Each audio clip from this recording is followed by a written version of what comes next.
They say blood is thicker than water. That family is the anchor that steadies a man when the storms come. But behind closed doors, when the curtains are drawn and the neighbors stop listening, blood has a way of drowning those who cling to it too tightly. I want you to picture a farmhouse at the edge of a small American town, no different than the ones you've driven past 1,000 times without thinking.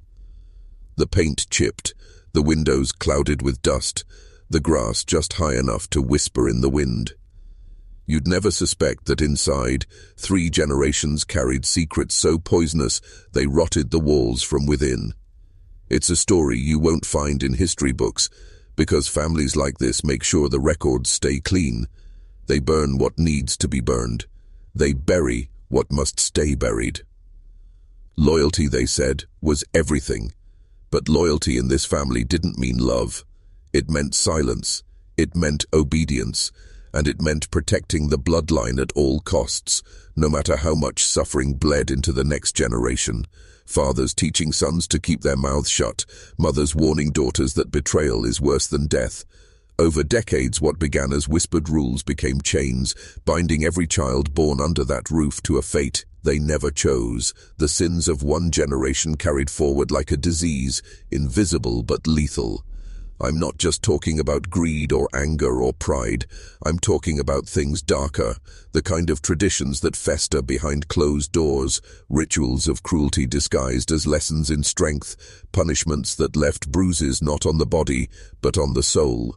In public, they wore the mask of respectability, shaking hands at church, running businesses in town, their family names spoken with admiration. But in private, their loyalty to each other was a pact with silence, forged in fear. And if anyone broke that pact, the family didn't forgive, they erased. What's unsettling is that this isn't just one family. This is America's shadow. Bloodlines that guard their secrets with smiles on Sunday morning, only to lock the doors at night and teach their children what loyalty really costs. You see, the dark side of bloodlines isn't about who your ancestors were, it's about the chains they leave behind and whether you're strong enough or foolish enough to try and break them. Imagine being born into a name that feels heavier than your own skin. Before you take your first breath, decisions are already made for you. Who you will be, who you will marry, what you will inherit, and what you will never escape. That is the cruelty of family loyalty when it mutates into something darker than love. In these bloodlines, your individuality is a threat. Your dreams are an insult. To carve your own path means tearing yourself away from the hands that raised you, and those hands do not let go easily. In towns across America, stories like these live behind boarded windows and fading photographs, families who built their reputations on hard work, patriotism, and respectability. But look closer, and you'll find the fractures, the children who vanished without explanation, the sons who turned violent but were shielded by relatives, the daughters who were silenced and erased from family records. Every community has whispers about certain households, but the whispers never leave the streets they're spoken on. That's how loyalty works. It keeps rot hidden until the house itself collapses. The worst part isn't the cruelty, it's the way it's disguised as duty. Fathers who call abuse discipline, mothers who label control as sacrifice, siblings who cover for each other not out of love, but out of fear of being the one cast out. In these bloodlines, family doesn't protect you, it consumes you. The moment you even think about stepping away, you're branded a traitor, and traitors are not forgiven. Generations pass, and the cycle continues. Grandfathers drill loyalty into their sons. Sons carry it into fatherhood, binding their children with the same chains they once hated, but were too afraid to break. By the time anyone realizes the truth, the damage is already spreading like fire through the roots. And those roots go deep. They feed off silence, secrecy, and fear. Think about that for a moment. The idea that family, the very thing meant to nurture, can instead become a curse. A curse not written in blood, but enforced by it. That is the quiet horror of loyalty twisted into chains, not the love of family, but its shadow. And when you grow up in that shadow, you learn quickly, blood is not thicker than water. Blood drowns. There is something haunting about the way family secrets travel. They do not move like rumors or gossip. They are quieter, heavier, passed down through tone of voice, through the look in someone's eyes when a certain name is spoken, through the silence that fills a room when certain questions are asked. Secrets become traditions, traditions become law, and law, when it is written in the blood of a family, can never be challenged without consequences. I once read an account of a family that built its fortune during the oil boom. To the outside world, they were pioneers, visionaries, men who built towns and brought jobs. But if you ask the descendants today, behind the marble fireplaces and the sprawling estates, the story is different. They talk about the uncles who disappeared after defying the patriarch. They mention how daughters were never allowed to marry without permission, and how cousins who spoke against the family's practices were suddenly cut off, erased, as if they never existed. It wasn't just money that was inherited, it was fear, stretching like a shadow across every generation. And that fear has power. It's the power that keeps people from speaking up. The power that convinces children that the very ones who hurt them are the only ones they can rely on. It's the power that makes silence feel safer than truth. Families like these don't need bars on the windows. They don't need chains or prisons. The bloodline itself becomes the cage, and every child born into it learns the same unspoken rule: loyalty above all, even above yourself. But what happens when one person breaks? When one son, one daughter, one nephew decides that the cost of loyalty is too high? That is when the cracks begin to show. That is when history, no matter how carefully buried, begins to bleed through the walls. Some families destroy that threat before it spreads, others pretend it needs. Ever happened? Rewriting the story so the family name remains untouched, and sometimes the truth escapes anyway, passed quietly from survivor to survivor, until one day it reaches ears that were never meant to hear it. And that is the true terror of bloodlines, that even when they die, their ghosts linger, not just in names or legacies, but in the pain they left behind, pain that doesn't stay buried, no matter how deep you try to dig the hole. There's a reason why family horror cuts deeper than any ghost story, because this is not the invention of folklore. It is not a campfire tale. It is the truth, bound into the lives of real people who wake up every morning carrying the weight of their ancestors' sins. When we talk about loyalty, we often picture noble sacrifice, the soldier protecting his brothers, the mother defending her child. But in the dark side of bloodlines, loyalty is weaponized. It is used to control, to silence, to destroy. I think of the stories whispered in rural America, of households where the firstborn son was given everything, while younger siblings were stripped of their voices, reduced to servants in their own home. They were told it was tradition, that it was their duty to serve the bloodline, to protect the family's strength. But behind those words was an uglier truth. Loyalty meant submission. Loyalty meant surrendering yourself piece by piece until you no longer recognized the person staring back at you in the mirror. And what happens when someone refuses? The answer is as chilling as it is predictable. They vanish. Not always physically, though that has happened more times than most would dare to admit. More often they vanish socially. They are exiled, cut off, stripped of their inheritance, their stories buried under the weight of family shame. To the outside world, it looks as though they simply drifted away, lost touch, disappeared into a different life. But in reality, they were erased, made into ghosts while still alive, punished for daring to step outside the cage. The saddest part is that most never leave. Most grow old under the same rules, carrying out the same rituals, passing them along to the next generation. They convince themselves it is loyalty, when in truth it is fear dressed as love. And the cycle keeps turning, spinning its web through decades, through centuries, eerie's. Until one day, someone in that family finally speaks, finally tells the truth. And when they do, the silence breaks. Not just for them, but for everyone who has ever carried a similar secret. But silence doesn't like to be broken. Families like these have spent lifetimes perfecting the art of hiding their shadows, and when their secrets begin to slip, they will fight to the death to keep them buried. If you're still watching, you're already braver than most, Because what I'm about to say cuts deeper than history, deeper than tradition. It reaches into the marrow of what it means to belong to a family. We like to believe that blood binds us together with love, with safety, with protection. But the truth is, blood also binds us to pain, and for some, that bond is a prison. Consider the families who built their reputations on unshakable loyalty. On the surface, it's inspiring. Generations standing together, never breaking apart, never turning on one another. But if you peel back the layers, you begin to see what loyalty really demands. It demands silence when crimes are committed. It demands forgiveness where forgiveness should never be given. It demands obedience even when the cost is your own sanity. That is not love.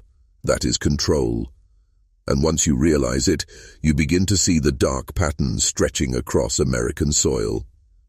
Think of the old southern dynasties, their fortunes built on cruelty, carried forward under the guise of honor. Think of Midwestern farm families who hid decades of abuse behind church pews and community gatherings. Think of immigrant households where survival meant silence, and silence hardened into law. These are not isolated tales. They are a map, a hidden history of bloodlines protecting themselves at the expense of their children, their spouses, their souls. And the most unsettling part, many of these families still walk among us, their names respected, their reputations unchallenged, because they understood something most people do not. The world forgets quickly, records vanish, graves weather down, but a family that protects its secrets with absolute loyalty will survive, even if it survives on rot.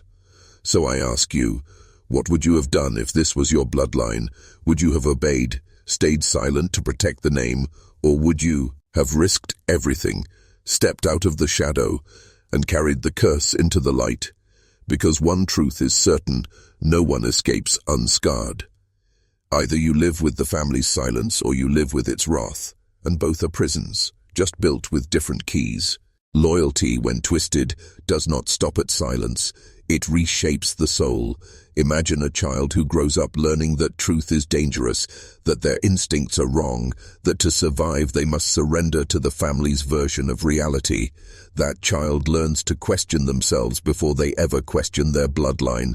They grow into adults who carry scars no one can see, scars carved by words, by silence, by the invisible hand of tradition. Psychologists call it intergenerational trauma. But to those who live it, it feels like a haunting, because the rules don't leave when you move away. They don't vanish when the patriarch dies or when you stop attending family gatherings. The rules are etched into you. They echo in your choices, your relationships, even your children. That is the true curse of bloodlines. You can escape the house, you can escape the name, but the shadow follows you wherever you go. And this is why so many remain loyal, even when it destroys them. Because leaving does not feel like freedom. It feels like betrayal. It feels like tearing a piece of yourself away, abandoning the only identity you've ever known. Families know this. They count on it. They don't need to chain you to the home. They chain you to your own guilt. But there is something even darker beneath this. In some families, loyalty is not just expected. It is tested. Children are forced to prove themselves through acts of obedience that leave them broken. Siblings are turned against each other to see who will remain faithful. It is a quiet cruelty, masked as tradition, but its purpose is always the same, to ensure that no one forgets who holds the power. And once you've proven your loyalty, once you've allowed the family to own a piece of your soul, you never truly get it back. What chills me is not that such families exist, it's how common they are, how many households across this country operate on rules unspoken yet unbreakable. How many men carry their father's shadow inside them, how many women bear the silence of their mothers, how many children are taught that betrayal is worse than death. That is the America we rarely speak of, not the land of the free, but the land of bloodlines that bind tighter than chains. There is a particular cruelty in how these bloodlines mask their decay. Outwardly, they shine with respectability. Sunday morning church pews filled with pressed suits and carefully combed hair. patriotic speeches at county fairs, photographs on the mantle of smiling families who appear strong, unified, unbreakable. But those images are masks, and masks are meant to deceive. Behind them lies the truth, fractures carefully hidden, scars just out of sight, histories rewritten so thoroughly that even the children begin to doubt their own memories. A father's violence is remembered as strictness, a mother's silence becomes devotion, a vanished sibling becomes a cautionary tale of what happens to those who turn their back on the family.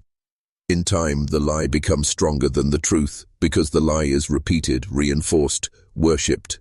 And the truth dies in the throats of those too afraid to speak it aloud. The result is a kind of living theatre. Everyone knows their role. The eldest son plays the heir, carrying the family name like a weapon. The younger children play supporters, bending under the weight of expectations. The wives become keepers of silence, guarding secrets with the intensity of soldiers at war. And if someone falters, if they stumble, if they reveal even a fragment of what lies beneath the surface, the family closes ranks. They suffocate the rebellion before it can breathe. The neighbors never see it. They shake hands, exchange pleasantries, speak of how loyal and honorable the family seems. That is the irony of loyalty. It creates the illusion of strength. But what it hides is weakness, rot, and decay so deep it has no bottom. And every generation digs it deeper, piling on new lies, new secrets, new betrayals, swallowed in silence. When I look at these families, I see tombs disguised as homes, mausoleums where the dead are not buried in the earth, but in the living. Each child becomes a vessel for unspoken sins, each parent a warden of traditions too poisonous to survive in daylight. And through it all, they keep smiling for photographs, desperate to convince the world and themselves that their loyalty is noble, not fatal. But the cracks always show. Eventually, the house built on silence begins to whisper.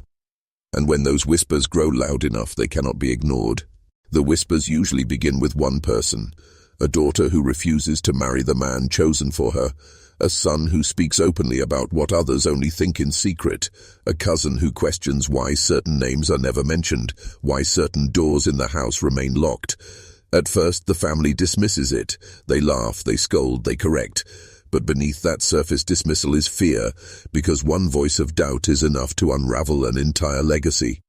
When that voice refuses to be silenced, the family responds in ways that are both predictable and terrifying. They isolate, they shame, they whisper about betrayal, about dishonor. They weaponize guilt until the rebel feels like the executioner. And if that doesn't work, the punishments escalate. Opportunities vanish, inheritances are revoked. The person is erased, not only from the family's future, but from its past. Photographs removed, names stricken, stories rewritten, a living ghost created for the sin of disloyalty. This erasure is worse than death because it leaves the body breathing while the spirit is condemned to exile. Imagine being alive, but knowing that your own blood has declared you dead, that every shared memory, every moment of love, has been rewritten to cast you as a stranger, an enemy. Some never recover. They drift into isolation, haunted by the loss of a family that was both their prison and their identity. Others build new lives, but always with shadows following close behind, shadows that whisper of what was taken from them. And yet, sometimes, the truth refuses to die. A journal left behind, a letter hidden in a drawer, a story told in a hushed voice to a grandchild who promises not to repeat it. These fragments are dangerous because they survive. They slip through the cracks and reveal that beneath all the loyalty, beneath all the silence, there was rot. And once someone sees the rot, they will never unsee it. That is why families guard their loyalty so fiercely. Because one broken link in the chain can unravel the entire bloodline. And deep down, they know it. That is why they fear their own children more than outsiders. Because it is never strangers who destroy families like these. It is always their own blood. There's a chilling truth that runs through these stories. The family name is more valuable than the people who carry it. over and over you see it. Sons sacrificed, daughters silenced, mothers broken, so that the reputation remains intact. The bloodline becomes a monument, and the living are nothing more than bricks stacked to hold it upright. What matters is not who suffers, but whether the name survives without stain. And this obsession with legacy is not ancient history. It still lingers in small towns and sprawling cities alike. Politicians, business owners, even pastors, men who speak of loyalty, of honor, of tradition, often mean something else entirely. They mean silence. They mean obedience. They mean that the sins of the father will never reach the light of day, because the children will bleed themselves dry to keep them hidden. That is what loyalty looks like when it becomes a weapon, a smile in public, a prison in private. The cost of this silence is staggering. Generations grow up broken, yet outwardly perfect. Children learn that survival means pretending. Wives learn that their devotion is measured by what they endure. Husbands inherit not just property or wealth, but the unspoken command to carry on the shadow. And so the chain continues, stronger with every link, until it feels unbreakable. But chains do break, not often, and never cleanly. They break in screams, in estrangements, in graves dug too soon. And when they do, the family does everything it can to mend them, to cover the fracture. Lies are told, stories are rewritten. Outsiders are convinced the rebel was unstable, ungrateful, sinful, anything to protect the illusion.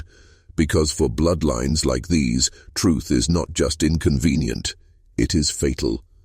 Look around you, and you will see the remnants of these families everywhere, in the neighbor who never speaks of his brother, in the grandmother who avoids certain topics with haunted eyes, in the heir who looks polished, successful, untouchable, but whose silence is heavy, suffocating, rehearsed. These are not coincidences. They are echoes of a loyalty that has rotted into control. And here is the most unsettling thought. If bloodlines carry both pride and poison, how much of what we call family is truly ours, and how much is just the shadow of those who came before us? Every family tells stories of its past, but in certain bloodlines those stories are not for remembering, they are for controlling. A grandfather repeats tales of sacrifice, of honor, of how the family endured when others failed. But he does not speak of what it cost. He does not mention the son who broke under the weight of expectation, or the daughter who disappeared into silence. He tells a carefully trimmed version of history, a performance meant to bind the next generation into the same loyalty that enslaved him. And so the cycle repeats. Children grow up believing they are part of something sacred. They are told they carry the strength of their ancestors, that to dishonor the family is to dishonor the blood itself. It sounds noble, it feels powerful, but beneath the surface, it is a leash disguised as pride, coiled around their throats before they even understand what it means. By the time they realize it's choking them, it's too late. They've already been taught that letting go would mean betraying everyone who came before. The cruelty of this is quiet but devastating. It robs a person of their individuality, convincing them that their identity is not their own. It whispers that they exist only as an extension of the family, a vessel to carry its name forward. And if they resist, the same blood that once promised protection turns against them faster and more ruthlessly than any stranger ever could. These are not just stories of wealthy dynasties or powerful clans. They are the stories of ordinary families living in ordinary towns whose names you will never hear. They don't need palaces or empires to enforce their control. All they need is silence, shame, and the unshakable belief that loyalty is survival, and for countless men and women across America, that belief becomes a cage they never escape. The truth, however, has a way of surviving, a child who sees too much, a survivor who finds the courage to write, a secret unearthed in an attic box long after the keepers of silence are dead. These fragments are dangerous because they strip away the illusion. They remind us that loyalty is not always noble, that bloodlines do not always protect, and once you see it for what it is, the mask shatters. And the question remains, when the mask falls, will you cling to the ruin of the bloodline, or will you finally walk away from it forever? When the mask falls, the silence breaks, and when silence breaks, truth does not whisper, it screams. That is the final horror of bloodlines bound by loyalty. The moment the dam bursts, generations of secrets come crashing forward all at once. Children discover the lies their parents lived by. Parents realize they were pawns in the games of their own elders. Legacies built on honor turn to ash in the mouths of those who once believed them. But freedom from such a bloodline does not come without cost. The one who dares to leave, the one who dares to speak, carries more than just their own wounds. They carry the rage of those who came before, the ghosts of silence that claw at them in the dark. They carry the guilt of abandoning a name that once defined them. And most of all, they carry the weight of knowing that their truth, once spoken, can never be unspoken. It severs ties forever. Still, some choose that path. They walk away, even as the family erases them. They speak, even as voices rise to drown them out. And in doing so, they become something their ancestors feared most: free. Not free of pain, not free of scars, but free of the illusion that blood demands obedience. They understand something their bloodline could never admit: that loyalty is meaningless if it is built on fear, that love is hollow if it requires silence, that family, stripped of choice, becomes nothing more than a cage. And so the cycle finally fractures, not with a clean break, but with jagged edges, cutting everyone who touches it. Some will curse the one who escaped, others will quietly admire them. And generations later, a story will remain, not of loyalty, not of obedience, but of rebellion. A story that warns the descendants: blood may drown, but it does not have to. This is the hidden history of America. Not the stories carved into monuments or taught in classrooms, but the stories whisper, hid in kitchens, buried in family cemeteries, locked away in forgotten letters. Stories of loyalty turned poison, of bloodlines that devoured their own, of men and women who lived as ghosts so the name could survive. And now you've heard them. You've walked through the shadows families tried to keep buried. The question is, what will you do with that knowledge? Will you turn away, pretend you never saw the rot beneath the surface? Or will you remember that sometimes the only way to honor your blood is to break free from it? Because the dark side of family is not just their curse, it is our inheritance. If you've stayed with me to the end, then you already know you've walked through shadows most people refuse to acknowledge. The stories I've told are not isolated, not rare, not confined to forgotten corners of the past. They are alive. They live in names you recognize, in neighbors you greet, in the mirror you face every morning. That is the quiet horror of family loyalty twisted into chains. It hides in plain sight, dressed as love, disguised as duty. Bloodlines will always whisper to us. They will remind us of our obligations, our debts, our history. But you must ask yourself, what is the cost of answering that call? Because blood has a way of demanding everything: your silence, your dreams, your freedom. And if you are not careful, it will take your soul as well. The families I've spoken of learned to build cages so well that no one questioned if they were prisons. They taught obedience as honor, silence as survival, loyalty as love. And generation by generation, the lie grew strong enough to feel like truth, but truth cannot be buried forever. It seeps through cracks, it stains the ground, it lingers in the air, and when it surfaces, it is not gentle, it is violent, it is devastating. It destroys the illusion, and with it, the very idea that blood is always worth saving. That is the choice every man must face, whether he speaks it aloud or not. To remain loyal to the shadow, or to step into the light and carry the curse with him. There is no path without scars, but one path keeps you bound and the other sets you free. Only you can decide which chains you're willing to wear and which you're willing to break. This is the dark side of bloodlines. This is the truth families pray you never uncover, and now you know it. The only question that remains is whether you will keep the silence, or whether you will let the story out into the world. Because sometimes the most dangerous secret a family can keep is you.